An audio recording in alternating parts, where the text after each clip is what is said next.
Guys, എല്ലാവർക്കും എൻ്റെ പുതിയൊരു വ്ലോഗിലേക്ക് സ്വാഗതം. ഇന്ന് നമ്മുടെ ട്രിപ്പിൻ്റെ ബാക്കി ഭാഗമാണ്. അപ്പോൾ ആദ്യത്തെ ഭാഗമൊക്കെ കാണാത്തവർ അതൊക്കെ പോയി കാണുക. അപ്പം പതിയെ ബാക്കി സ്ഥലങ്ങളൊക്കെ ഞാൻ കാണിച്ചു തരാം. അങ്ങനെ ഞങ്ങളിപ്പോൾ ഫുഡൊക്കെ കഴിഞ്ഞ് കുറച്ച് നേരം ഒന്ന് റെസ്റ്റൊക്കെ എടുത്തിട്ട് ഇപ്പോൾ ഞങ്ങൾ ചാപ്പൽ റോക്കിലോട്ട് പോവാണ്. ചാപ്പൽ റോക്കിൻ്റെ വേറൊരു സൈഡിൽ കാണാനായിട്ട് അത് ട്രെയിലുണ്ട്. ആ ട്രെയിൽ വഴി നടന്ന് നമുക്ക് ചാപ്പൽ റോക്കിൻ്റെ അടുത്തേക്ക് പോവാം. അപ്പോൾ അതിനു വേണ്ടി ഞങ്ങൾ പോവാണ്.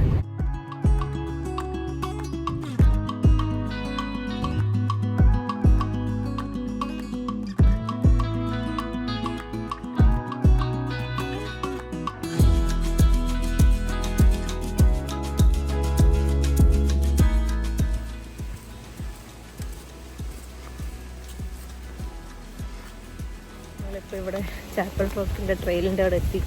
അപ്പോൾ വണ്ടികളൊക്കെ കുറേ തിരിച്ചു പോകും. ഇവിടെ പാർക്ക് ചെയ്യാനുള്ള സ്ഥലം കുറവായുണ്ട്. അപ്പോൾ എല്ലാവരും ഇങ്ങനെ സൈഡിൽ പാർക്കൊക്കെ ചെയ്തിട്ട് ഞങ്ങളിവിടെ പാർക്ക് ചെയ്തിട്ട് നടന്നു പോവുക. അങ്ങനെ ഞങ്ങൾ ട്രെയിൽ സ്റ്റാർട്ട് ചെയ്യുന്നിടത്ത് എത്തിയിട്ടുണ്ട്. ഇതാണ് ട്രെയിലിൻ്റെ മാപ്പ്.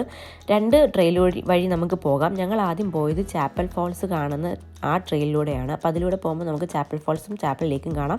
അതൊരു 1.2 മൈൽ ഡിസ്റ്റൻസ് ഉണ്ട് ട്രെയിൽ ഹെഡിൽ നിന്ന് ചാപ്പൽ ഫോൾസ് വരെ. പിന്നെ ചാപ്പൽ ഫോൾസിൽ നിന്ന് 1.9 മൈൽ ചാപ്പൽ റോക്ക് വരെയും ഡിസ്റ്റൻസ് ഉണ്ട്. അവിടെ നമുക്ക് ചാപ്പൽ റോക്കും ചാപ്പൽ ബീച്ചും കണ്ടിട്ട് തിരിച്ച് മറ്റേ ട്രെയിൽ വഴി വരാം. ഞങ്ങൾ ആ ട്രെയിൽ വഴി മറ്റേ അടുത്ത ട്രെയിൽ വഴിയാണ് വന്നത്. ചാപ്പൽ റോക്ക് കാണാൻ താല്പര്യമില്ലാത്തവർക്ക് വേറൊരു ട്രെയിലും കൂടിയുണ്ട്, മോസ്കിറ്റോ ബീച്ച് കാണാനുള്ള ട്രെയിൽ. അതുവഴി പോയാൽ മോസ്കിറ്റോ ബീച്ചും മോസ്കിറ്റോ ഫോൾസും ഒക്കെ കാണാം നമുക്ക്.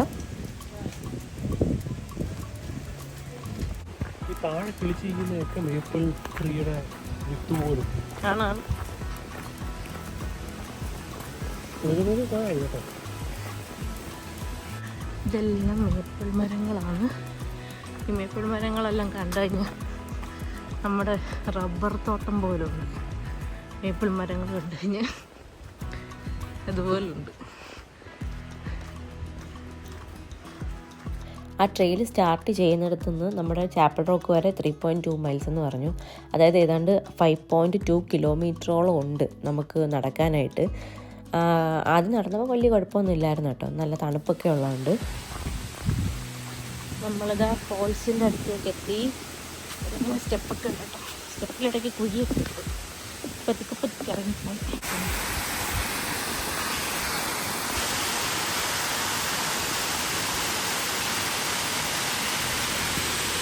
ഇതാണ് ചാപ്പൽ റോക്ക് ഫോൾസ്. നൈസായിട്ടുണ്ടല്ലേ.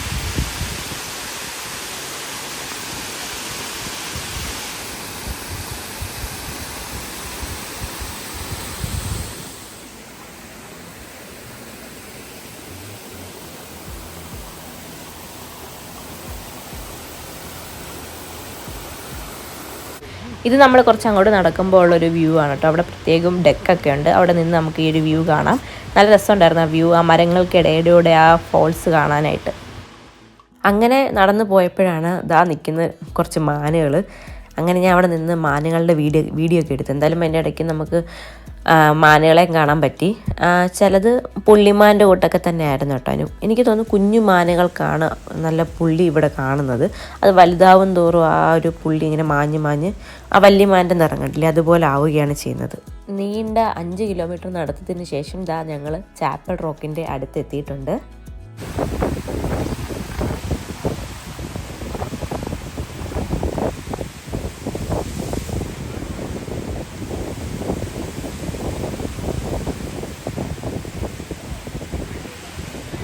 കണ്ടില്ലേ, നല്ല കാറ്റായിരുന്നു. അതുകൊണ്ട് തന്നെ നല്ല തണുപ്പും നമുക്ക് അനുഭവപ്പെടുന്നുണ്ടായിരുന്നു ആ സമയത്ത്. ചാപ്പൽ റോക്കിനെ പറ്റി പറയുകയാണെങ്കിൽ പണ്ട് വന്ന യൂറോപ്യൻ പരിവേഷകർ കൊടുത്ത പേരാണ് ചാപ്പൽ റോക്ക് എന്നുള്ളത്. വർഷങ്ങൾക്ക് മുമ്പ്, അതായത് ക്യാംബ്രിയൻ ഇറയുടെയൊക്കെ സമയത്തുണ്ടായിരുന്ന സാൻഡ് സ്റ്റോൺ, ഏതാണ്ട് 3800 വർഷങ്ങൾ പഴക്കമുള്ള സാൻഡ് സ്റ്റോൺ കണ്ടിന്യൂസ് ഇറോഷൻ മൂലമാണ് ഇപ്പോൾ കാണുന്ന ചാപ്പൽ റോക്കായിട്ട് ഈ ഒരു രീതിയിൽ നിൽക്കുന്നത്. പിന്നെ ഈ ചാപ്പൽ റോക്കിന് മുകളിലൊരു ആർച്ച് വേ ഉണ്ടായിരുന്നു. അത് 1940 തകർന്നു പോയി. കാണുന്നത് വൈറ്റ് പൈനാണ്. അതിൻ്റെ വേരുകൾ കണ്ടു ആ മെയിൻ ലാൻഡിലേക്ക് വളർന്നു നിൽക്കുകയാണ്. അതിന് ന്യൂട്രിയൻസിനും അതിൻ്റെ വെള്ളത്തിനൊക്കെ വേണ്ടിയിട്ട് അത് നല്ലൊരു അതിശയിപ്പിക്കുന്ന ഒരു കാഴ്ചയായിരുന്നു. അതുപോലെ തന്നെ ഈ വൈറ്റ് പൈൻ ഏതാണ്ട് 250 കാലത്തോളം പഴക്കമുണ്ടെന്നാണ് പറയുന്നത്. അങ്ങനെ ആ മുകളിലുള്ള കാഴ്ചകളൊക്കെ കണ്ടിട്ട് താഴെ നമുക്കൊരു ചെറിയ പടിയുണ്ട്. അതുവഴി ഇറങ്ങി വരുമ്പോൾ നമുക്ക് ഇതിന് കുറച്ചും കൂടെ താഴെയുള്ള വ്യൂ നമുക്ക് കിട്ടും. ഇവിടെ ചാപ്പൽ റോക്കിൻ്റെ ഡീറ്റെയിൽസ് ഒക്കെ എഴുതി വെച്ചിട്ടുണ്ട്. അതിൻ്റെ കൂട്ടത്തിൽ തന്നെ ഇതിൻ്റെ മുകളിൽ ആരും കയറരുതെന്ന് അവർ എഴുതിയിട്ടുണ്ട്. കയറിയാൽ ഫൈൻ ഉണ്ടെന്നൊക്കെയാണ് അവിടെ എഴുതി വെച്ചേക്കുന്നത്.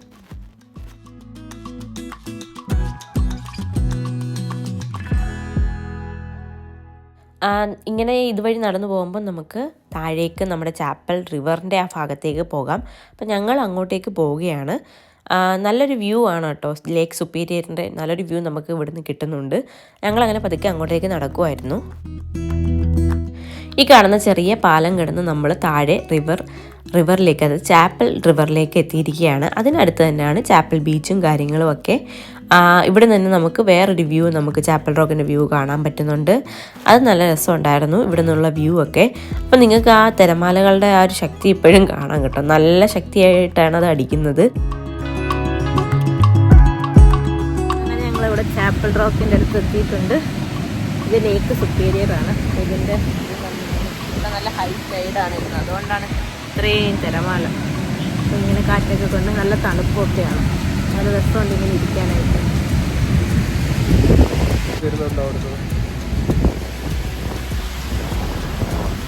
ഈ തിരമാലമൊക്കെ എന്തുമാത്രം പൊക്കത്തിൽ അത് മുകളിലേക്ക് പോയത് തന്നെ.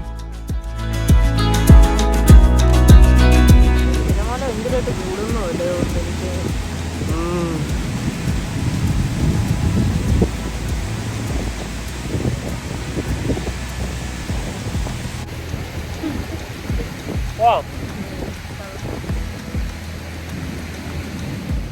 പിന്നെ അവിടെ കണ്ടൊരു ഏണി പോലത്തെ ഒരു സംഭവം ഉണ്ടായിരുന്നു കേട്ടോ. അതിൽ വലിഞ്ഞു പിടിച്ച് ഞങ്ങൾ മേളിൽ കയറി, അപ്പുറത്തെ വഴിയെ കയറാണ്ട്. അപ്പം മേളിൽ കയറിയപ്പോൾ ഒരു വ്യൂ ആണ് കേട്ടോ ഇത്. നല്ല രസമുള്ള വ്യൂ ആണ്. ഈ ഒരു ഭാഗം കണ്ടില്ലേ, ഇതിന് തൊട്ടപ്പുറത്താണ് നമ്മൾ അന്ന് പിക്ചർ റോക്സിൻ്റെ ആ ഭാഗത്ത് നമ്മൾ പോയില്ലേ, ചാപ്പൽ കോവ് എന്നുള്ള സംഭവം, അത് അതിനപ്പുറത്തുള്ള ഭാഗമാണ് കേട്ടോ. ഞങ്ങൾ അങ്ങോട്ടേക്ക് നടന്നില്ല, അത് പിന്നെ ഒരുപാട് നടക്കമുണ്ട്. അപ്പുറത്തുള്ള ട്രെയിൽ വഴിയെ പോയെന്ന് പറഞ്ഞില്ലേ, ആ ട്രെയിലാണിത്. ഇതുവഴി പോകുമ്പോഴെല്ലാം ഇതുപോലുള്ള ബോർഡ് വാക്ക് കുറേ ഉണ്ടായിരുന്നു, കാരണം മാർഷ് ലാൻഡ് ആയിരുന്നു അതുകൊണ്ട്. പിന്നെ ഈ ചാപ്പൽ റോക്കിൽ ക്യാമ്പ് സൈറ്റൊക്കെ ഉണ്ട്. നമുക്ക് താല്പര്യമുണ്ടെങ്കിൽ, ക്യാമ്പിങ് ചെയ്യാൻ താല്പര്യമുണ്ടെങ്കിൽ നേരത്തെ മുൻകൂട്ടി റിസർവ് ചെയ്തിട്ട് ഇവിടെ വന്ന് ക്യാമ്പ് ചെയ്യാം. അതിനുള്ള സൗകര്യങ്ങളൊക്കെ ഇവിടെ ഉണ്ട്. പെറ്റ്സ് ഇവിടെ അലൗഡ് അല്ല. പിന്നെ ട്രെയിനിൽ നടക്കാൻ വരുന്നവർ കയ്യിൽ വാട്ടർ ബോട്ടിൽസും പിന്നെ അതുപോലെ തന്നെ ഫുഡൊക്കെ കരുതുന്നത് നല്ലതായിരിക്കും. അങ്ങനെ കുറച്ച് നടന്ന് നമ്മൾ ഈ ചാപ്പൽ ലേക്കിൻ്റെ ആ ഒരു വ്യൂവിൻ്റെ സ്ഥലത്തെത്തിയിട്ടുണ്ട് കേട്ടോ. ഇതാണ് ചാപ്പൽ ലേക്ക്. നമുക്ക് അപ്പുറത്തെ ഭാഗത്ത് ഇതിൻ്റെ ഒരു കംപ്ലീറ്റ് വ്യൂ അങ്ങനെ കിട്ടത്തില്ല. അപ്പോൾ ഇപ്പുറത്തെ ഭാഗത്ത് വരുമ്പോഴാണ് ചാപ്പൽ ലേക്കിൻ്റെ വ്യൂ കിട്ടുന്നത്. അങ്ങനെ അങ്ങോട്ടും ഇങ്ങോട്ടും 11 കിലോമീറ്റർ ഞങ്ങൾ നടന്നു. അപ്പോഴത്തേന് അത്യാവശ്യം ക്ഷീണിച്ചിരുന്നു. ഇനി ഒരു പുതിയ ട്രെയിനിലേക്ക് പോകാനുള്ള ശേഷിയൊന്നും ഉണ്ടായിരുന്നില്ല. ഇനി സന്ധ്യ ആവാറും ആയിരുന്നു. അപ്പം ഞങ്ങൾ വിചാരിച്ചെന്നാൽ നേരെ നമുക്ക് റൂമിലോട്ട് പോകാമെന്ന്. അങ്ങനെ ഞങ്ങൾ റൂമിലേക്ക് പോവാണ്. ഇനി നമുക്ക് അടുത്ത ദിവസത്തെ ബാക്കി സ്ഥലങ്ങൾ കാണാം. Good morning. ഇന്ന് ഞങ്ങളുടെ ട്രിപ്പിൻ്റെ 3rd ഡേ ആണ്. ഇനി ഞങ്ങളിപ്പം ഈ ഹോട്ടലിൽ നിന്ന് ചെക്കൗട്ട് ചെയ്യാൻ പോവാണ്. അത് കഴിഞ്ഞിട്ട് നേരെ ബ്രേക്ക്ഫാസ്റ്റ് കഴിക്കും. അത് കഴിഞ്ഞിട്ട് നമുക്ക് കാണാം. ഹലോ. അങ്ങനെ ഞങ്ങൾ ബ്രേക്ക്ഫാസ്റ്റ് ഒക്കെ കഴിഞ്ഞിട്ട് ഞാൻ അടുത്ത സ്ഥലത്തേക്ക് പോവാണ്. അത് ഏത് സ്ഥലമാണെന്ന് എനിക്കറിയത്തില്ല, അപ്പു ചേട്ടന് മാത്രമേ അറിയത്തുള്ളൂ. രഹസ്യമായിട്ടുള്ളൊരു സ്ഥലമാണെന്നാണ് പറഞ്ഞേക്കുന്നത്. ചെല്ലുമ്പോൾ അറിയാം അത് ഇനി എന്ത് സ്ഥലമാണെന്ന്. കൊള്ളാവുന്ന സ്ഥലമൊക്കെയാണോ നമുക്ക് നോക്കാം. ഞങ്ങൾ പൊയ്ക്കൊണ്ടിരുന്നപ്പോൾ പെട്ടെന്ന് ഒരു കരടിയെ കണ്ടു. ഒരു അമ്മക്കരടി ഉണ്ടായിരുന്നു, അത് ആദ്യം ചാടി. പിന്നീട് പിന്നാലെ 2 കുഞ്ഞിക്കരടികളും ഉണ്ടായിരുന്നു. അതുങ്ങളാണ് ഈ ഓടിപ്പോകുന്നത്. അങ്ങനെ നമ്മളിവിടെ ഈ സ്ഥലത്തെത്തിയിട്ടുണ്ട്. ബെന്നി ദ ഫിഷർ എന്ന് പറഞ്ഞൊരു സ്കൾപ്ചറുള്ളൊരു സ്ഥലമാണ്. ഞാൻ ആദ്യമായിട്ടാണ് കേട്ടോ കേൾക്കുന്നത്. അപ്പോൾ ചേട്ടൻ എവിടുന്നോ കണ്ടുപിടിച്ച് വന്നതാണ്. നമ്മളിപ്പോൾ ആ സ്ഥലത്ത് എത്തിയിട്ടുണ്ട്. ഇപ്പോൾ ഇവിടുത്തെ കുറച്ച് കാഴ്ചകളൊക്കെ ഞാൻ കാണിച്ചു തരാം. ഇവിടെ നല്ല ഫൗണ്ടൈനൊക്കെ വെച്ചിട്ട് നല്ല രസമുണ്ട് കാണാനായിട്ട്.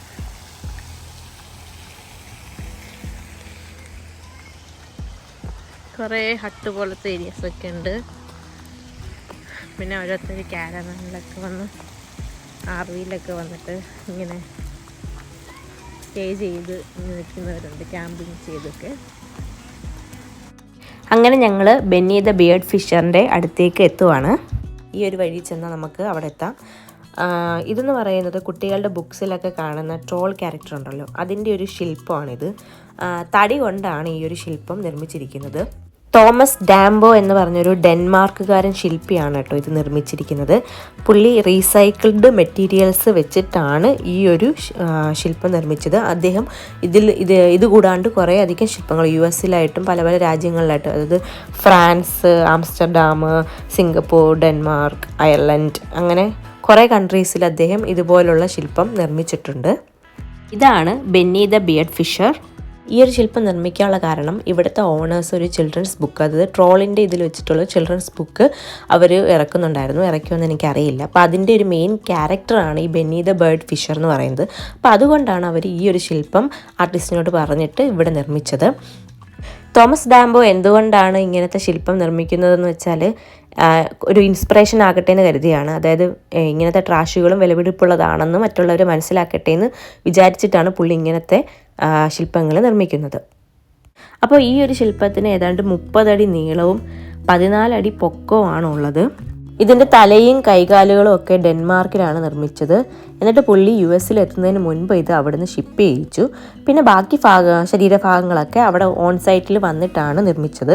ജൂലൈ 2023 ഇത് നിർമ്മിച്ചത്. പിന്നെ ഈ ബോഡിക്ക് യൂസ് ചെയ്ത തടിയൊക്കെ അടുത്തുള്ള തടിമില്ലിൽ നിന്നും വേസ്റ്റായിട്ട് കിട്ടിയ തടികൾ റീസൈക്കിൾ ചെയ്തിട്ടാണ് നിർമ്മിച്ചത്. പിന്നെ ഈ താടിയുടെയൊക്കെ ഭാഗങ്ങൾ ഈ മരങ്ങളിൽ നിന്നൊക്കെ അവിടെ തന്നെയുള്ള മരങ്ങളിൽ നിന്നൊക്കെ ഉള്ള ശാഖകൾ മുറിച്ചിട്ടാണ് നിർമ്മിച്ചത്.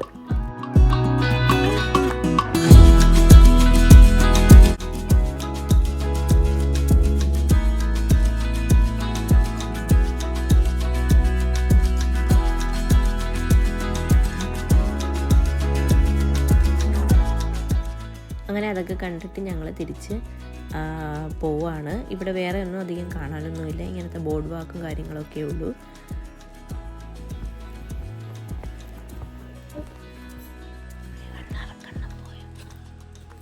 പോയോ ചാടിപ്പോയോ?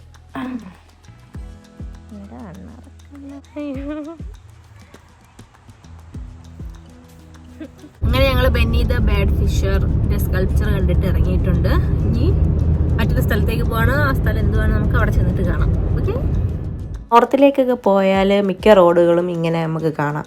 എനിക്ക് തോന്നുന്നു ചിലപ്പോൾ ആളുകൾ ഇവിടെ താമസിക്കുന്നത് വളരെ കുറവാണ്. അതുകൊണ്ടായിരിക്കാം ഇങ്ങനെ ഡെവലപ്മെൻറ്റും കുറവായതുകൊണ്ടായിരിക്കാം ഇങ്ങനെ റോഡുകൾ വലിയ ടാറൊന്നും ചെയ്യാണ്ടിട്ടിരിക്കുന്നത്. അങ്ങനെ ഞങ്ങൾ ഓസ്വാൾഡ്സ് ബേ റാഞ്ചിൽ എത്തിയിട്ടുണ്ട്. ഇവിടെ നോർത്ത് അമേരിക്കയിലുള്ള ബ്ലാക്ക് ബേസിനെയൊക്കെ റെസ്ക്യൂ ചെയ്ത് പാർപ്പിച്ചിരിക്കുന്ന ഒരു സ്ഥലമാണ് ഓസ്വാൾഡ്സ് ബേ റാഞ്ച്. ഇവിടെ കയറാനായിട്ട് $30 വേണം നമുക്ക്. അപ്പം $30 ക്യാഷായിട്ട് വേണം കൊടുക്കാം, അല്ലെങ്കിൽ ചെക്കായിട്ട് കൊടുക്കാം. ആപ്പിൾസ് എന്ന് എഴുതിയിരിക്കുന്ന ആ ഒരു ഷോപ്പുണ്ട്. അവിടെ നമുക്ക് ബാഗിൽ നമുക്ക് ഓരോ ബാഗായിട്ട് ആപ്പിൾസ് കിട്ടും. $4 കൊടുത്തു കഴിഞ്ഞാൽ. എന്നിട്ട് ആ ആപ്പിൾസ് നമുക്ക് ബെയറിന് കഴിക്കാനായിട്ട് ഇട്ട് കൊടുക്കാൻ പറ്റും. അതിനടുത്ത് തന്നെ ഉള്ളതായിരുന്നു ഇത് കേട്ടോ. ഓരോ മൃഗങ്ങളുടെയും തോലുകളും അതുപോലെ തലയോട്ടികളും നഖങ്ങളും അങ്ങനത്തെ കാര്യങ്ങളൊക്കെ ഇവിടെ ഇങ്ങനെ വെച്ചിരിക്കുന്നു. ഇതെല്ലാം ഒറിജിനലാണ് കേട്ടോ.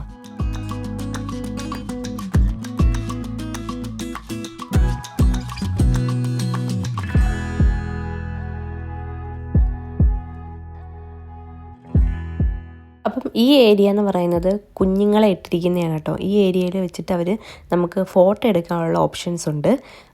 $10 കൊടുക്കണം. ഒരു ഫാമിലിക്ക് $10 കൊടുത്താൽ മതി. അപ്പോൾ അത് കൊടുത്തു കഴിയുമ്പോൾ നമുക്ക് ബെയറിൻ്റെ കൂടെ നിന്ന് ഫോട്ടോ ഒക്കെ എടുക്കാം. അപ്പം ഞങ്ങളും കുറച്ച് ഫോട്ടോസ് എടുത്തിരുന്നു. നല്ലൊരു എക്സ്പീരിയൻസ് ആയിരുന്നു. കാരണം കരടി അടുത്ത് കാണാനും അതിനെ ഒന്ന് തൊടാനും ഒക്കെ പറ്റി. അതിൻ്റെ എൻ്റെ കയ്യിലിങ്ങനെ വന്ന് ഇടുക്കി തൊടുമ്പോഴൊക്കെ എന്തോ പോലെ ആയിരുന്നു. അതിൻ്റെ നല്ല കട്ടിയായിട്ടിരിക്കുമായിരുന്നു. പക്ഷെ നല്ല രസമുണ്ടായിരുന്നു കേട്ടോ. അങ്ങനെ നമ്മൾ ആദ്യം മെയിൽസ് കരടിയുടെ അടുത്ത് എത്തിയിരിക്കുകയാണ്. അപ്പോൾ ഈ പടി കയറി മേളിൽ പോയി നമുക്ക് അതിന് ആപ്പിളൊക്കെ ഇട്ട് കൊടുക്കാം. നല്ല വലിയ കരടികളായിരുന്നു കേട്ടോ ഇവിടെ ഉണ്ടായിരുന്നത്, മെയിൽസ് കരടിയിലുള്ളത്. മിഷിഗണിലെ ന്യൂബറി എന്ന് പറഞ്ഞ സ്ഥലത്താണ് കേട്ടോ ഈ ഒരു ബേ റാഞ്ച് സ്ഥിതി ചെയ്യുന്നത്. US-ൽ തന്നെ കരടികൾ മാത്രമുള്ള വലിയൊരു ബേ റാഞ്ചാണ് കേട്ടോ ഈ ഓസ്വാൾഡ്സ് ബേ റാഞ്ച്. 1997 ഇത് പബ്ലിക്കിനായിട്ട് ഓപ്പൺ ചെയ്ത് കൊടുത്തതും.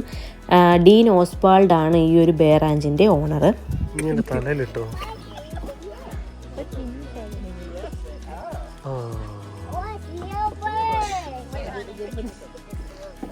തട്ടി നോക്കുന്നുണ്ട് കേട്ടോ.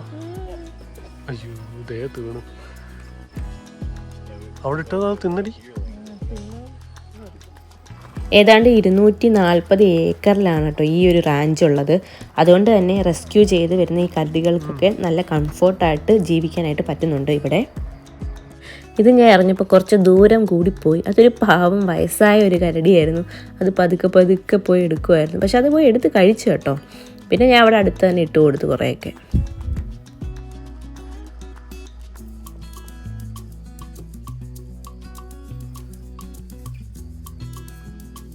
അതിന് ഞാൻ ആപ്പിൾ കൊടുക്കുന്ന കണ്ട് അടുത്ത ആളുകൾ പിന്നാലെ വരുന്നുണ്ടായിരുന്നു. പ്രത്യേകിച്ച് ഇതായി വരുന്ന ആൾ, അവനാണെങ്കിൽ എൻ്റെ പുറേന്ന് മാറുന്നുണ്ടായിരുന്നില്ല. ഞാൻ അങ്ങോട്ട് നടക്കും തോറും അവൻ എൻ്റെ പിന്നാലെ വരുമായിരുന്നു ആപ്പിൾ കിട്ടുമെന്ന് വിചാരിച്ചിട്ട്. ഞാൻ പിന്നെ കുറച്ച് ആപ്പിൾ അവനും കൊടുത്തു.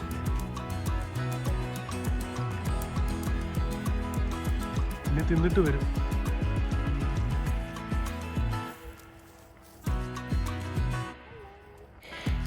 നമ്മളീ കാണുന്നത് കരടികൾ ഉണ്ടാക്കി വെച്ചിരിക്കുന്ന മാളങ്ങളാണ് കേട്ടോ, അവയ്ക്ക് കയറി താമസിക്കാനൊക്കെ ആയിട്ട്.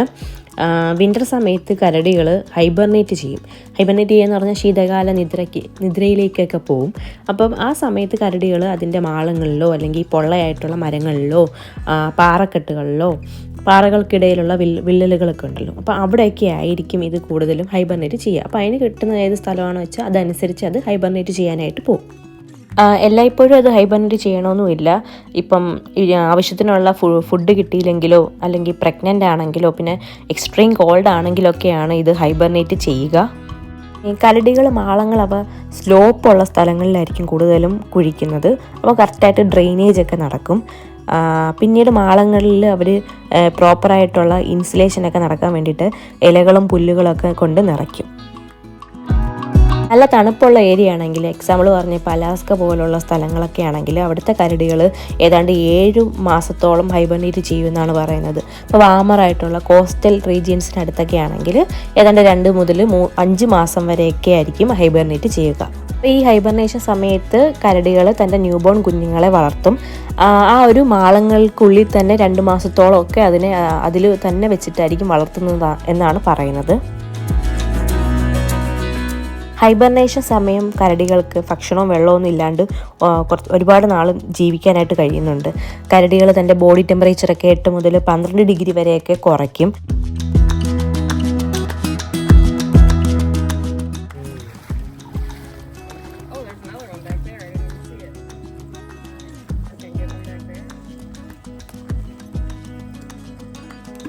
അങ്ങനെ നമ്മൾ എയർലൈൻസ് കരടികളെ ഇട്ടേക്കുന്ന സ്ഥലത്തെത്തിയിട്ടുണ്ട്. ഇവിടെ നമുക്ക് ഓരോ ബോർഡ് ഇങ്ങനെ എഴുതി വെച്ചേക്കുന്നതാണ്. ബെയർ സ്വിങ് ഫോർ ആപ്പിൾസ്, പിന്നെ black bears can be blonde, brown, white, cinnamon black, അങ്ങനെ കുറേ ഡീറ്റെയിൽസ് ഇങ്ങനെ ഓരോരോ ബോർഡുകളിലായിട്ട് ഇവിടെ എഴുതി വെച്ചിട്ടുണ്ടായിരുന്നു. ബെയർസ് മെയ്, ജൂൺ, ജൂലൈ മാസങ്ങളിലാണ് ബ്രീഡ് ചെയ്യുന്നത്.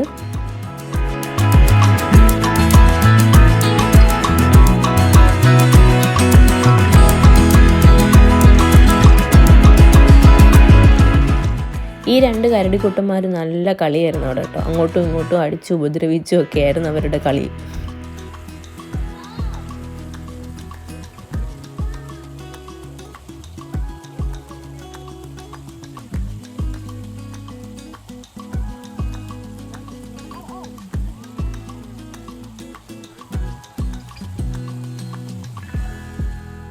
ഇവിടെ തന്നെ അവരൊരു വാട്ടർഫോളും സെറ്റ് ചെയ്തിട്ടുണ്ടായിരുന്നു.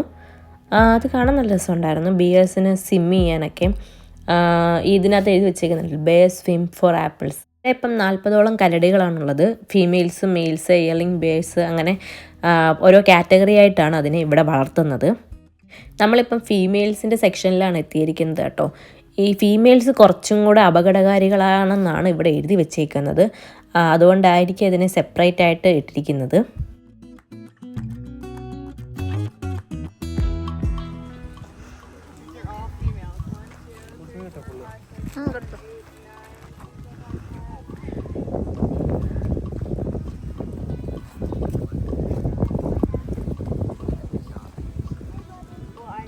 അങ്ങനെ ബാക്കി വന്ന ആപ്പിൾസ് എല്ലാം ഞങ്ങൾ ഇവിടെ കൊടുത്തു തീർത്തു. ഇതിനപ്പുറത്തും വേറെ കുട്ടികളും അതുപോലെ തന്നെ വേറെ ഫീമെയിൽസിൻ്റെ സെക്ഷനൊക്കെ ഉണ്ട്.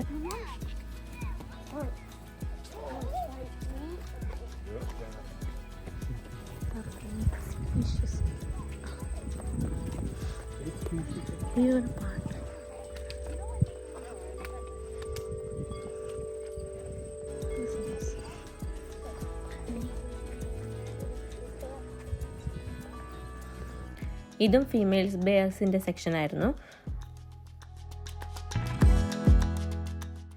ഈ ഹോളിൽ കൂടെ നമുക്ക് ആപ്പിളൊക്കെ ഇട്ട് കൊടുക്കാം വേണമെങ്കിൽ. അതിന് വേണ്ടിയിട്ടാണ് കേട്ടോ ഈ ഒരു ഹോൾ കൊടുത്തേക്കുന്നത്. എയർ റാഞ്ചിനെ പറ്റിയുള്ള ഡീറ്റെയിൽസാണ് ഇവിടെ കൊടുത്തേക്കുന്നത്. അതാണ് ഇതിൻ്റെ ഓണർ. ഞങ്ങൾ കരടികളെയൊക്കെ കണ്ടു കഴിഞ്ഞു. ഇവിടെ എല്ലാ വർഷവും കരടി കുഞ്ഞുങ്ങളെ റെസ്ക്യൂ ചെയ്ത് കൊണ്ടുവരാറുണ്ട്.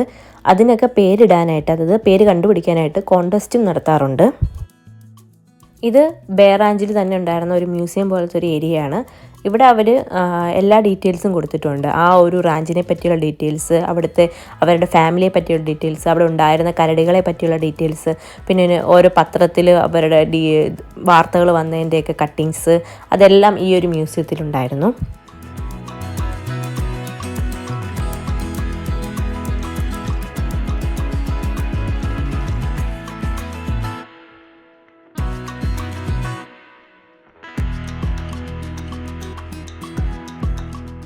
ഇവിടെ ഉണ്ടായിരുന്ന ഒരു ലാർജസ്റ്റ് ബ്ലാക്ക് ബെയർ ആയിരുന്നു ടൈസൺ. US-ലെടുത്താലും അതുപോലെ തന്നെ വേൾഡ് എടുത്താലും ഒരു ലാർജസ്റ്റ് ബ്ലാക്ക് ബെയർ ആയിരുന്നു ടൈസൺ. 2000 ജൂലൈ 2-നാണ് ടൈസൺ മരിച്ചുപോയത്. അപ്പോൾ അതിന് 12 വയസ്സായിരുന്നു ഉണ്ടായിരുന്നത്. ഏതാണ്ട് 400 കിലോഗ്രാമോളം ഭാരം അതിനുണ്ടായിരുന്നു ആ മരിക്കുന്ന സമയത്ത്. ഞാൻ അവിടുത്തെ തോലുകളൊക്കെ ഒന്ന് തൊട്ട് നോക്കിയിരുന്നു. നല്ല സോഫ്റ്റായിരുന്നു. നമ്മൾ ആ കബ്ബിനെ പിടിക്കുമ്പോൾ ഉണ്ടായിരുന്ന ആ ഒരു സെയിം ഫീലിംഗ് തന്നെ ആയിരുന്നു. ഞങ്ങൾ ബെയറിനെയൊക്കെ കണ്ടിട്ട് തിരിച്ച് വീട്ടിലേക്ക് പോവാണ്. പോകുന്ന വഴിക്ക് എവിടെയെങ്കിലും ഇറങ്ങാൻ പറ്റുമെങ്കിൽ ഇറങ്ങണം. പിന്നെ ഉച്ചയ്ക്ക് ഇനി ഫുഡ് കഴിക്കണം. ഇപ്പം സമയം എത്രയാണ്? ഇപ്പം 2:20 ഇവിടെ ഉച്ചയ്ക്ക്. അപ്പം ഇനി ഫുഡൊക്കെ കഴിച്ചിട്ട് പതിയെ ഇനി വീട്ടിലേക്ക് പോവാം.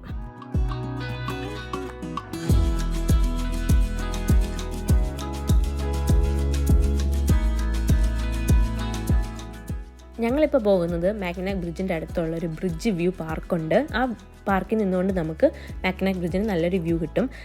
ഈ ഒരു വ്യൂ കാണാൻ തന്നെ നല്ല രസമുണ്ടായിരുന്നു. അങ്ങനെ ഞങ്ങൾ ആ പാർക്കിലെത്തി. അവിടുന്ന് നമുക്ക് മാക്നാക് ബ്രിഡ്ജിൻ്റെ നല്ലൊരു വ്യൂ കിട്ടുന്നുണ്ട്. ദൂരേക്കുള്ള മാക്നാക് ബ്രിഡ്ജ്, അതും ഈ ഒരു പകൽ സമയത്തുള്ള വ്യൂ ഞാൻ ആദ്യമായിട്ടാണ് കാണുന്നത്. ഞാൻ മുൻപ് ഇതിലൂടെ പോയിട്ടുണ്ടെങ്കിൽ അതെല്ലാം രാത്രിയിലായിരുന്നു. അപ്പോൾ ഞങ്ങളിപ്പോൾ ഈ ട്രിപ്പിന് പോയപ്പോഴും രാത്രിയിലായിരുന്നു കണ്ടത്. അപ്പം പകൽ സമയത്തുള്ളൊരു വ്യൂ ആദ്യമായിട്ടാണ് ഞാൻ മാക്നാക് ബ്രിഡ്ജിൻ്റെ വ്യൂ കാണുന്നത്. അങ്ങനെ വ്യൂ ഒക്കെ കണ്ടു നിന്നപ്പോൾ ഒരു ആപ്പിൾ മരം, അതിൽ നിറച്ച് ആപ്പിൾസ് ഉണ്ടായിരുന്നു. ഞങ്ങൾ ആപ്പിൾസ് ഒന്നും പറിച്ചൊന്നുമില്ല കേട്ടോ. ആ പാർക്കിൽ കുറേ പൂക്കളും ഒക്കെ ഉണ്ടായിരുന്നു. ഞങ്ങളീ പോയ ദിവസം ലേബർ ഡേ ആയിരുന്നു. അപ്പോൾ ലേബർ ഡേയുടെ എന്ന പ്രത്യേകതയുണ്ട്. ഈ മാക്നാക് ബ്രിഡ്ജ് രാവിലെ 6 മണി മുതൽ ഉച്ച വരെ അടച്ചിടും. ആ സമയത്ത് ആളുകൾ ഈ ബ്രിഡ്ജിലൂടെ നടക്കും. അത് എല്ലാ വർഷവും ഉള്ളതാണ്. ഇത് മാക്നാക് ബ്രിഡ്ജ് പണിഞ്ഞതിൻ്റെ ഇടയ്ക്ക് മരിച്ചവരുടെ ഡീറ്റെയിൽസാണ് കേട്ടോ കൊടുത്തിരുന്നത്. പാർക്കിലുള്ള ബിൽഡിങ്ങിനകത്ത് ഇങ്ങനെ കുറേ ഹിസ്റ്ററി കൊടുത്തിട്ടുണ്ടായിരുന്നു കേട്ടോ. മാക്നാക് ബ്രിഡ്ജിനെ പറ്റിയും മാക്നാക് സിറ്റിയെ പറ്റിയും ഐലൻഡിനെ പറ്റിയൊക്കെ. മുൻപത്തെ വീഡിയോയിൽ നമ്മൾ മാക്നാക് ബ്രിഡ്ജിൻ്റെ നൈറ്റ് വ്യൂ ആണ് കണ്ടത്. അപ്പോൾ ഇതാണ് മാക്നാക് ബ്രിഡ്ജിൻ്റെ ഒരു പകൽ സമയത്തെ വ്യൂ.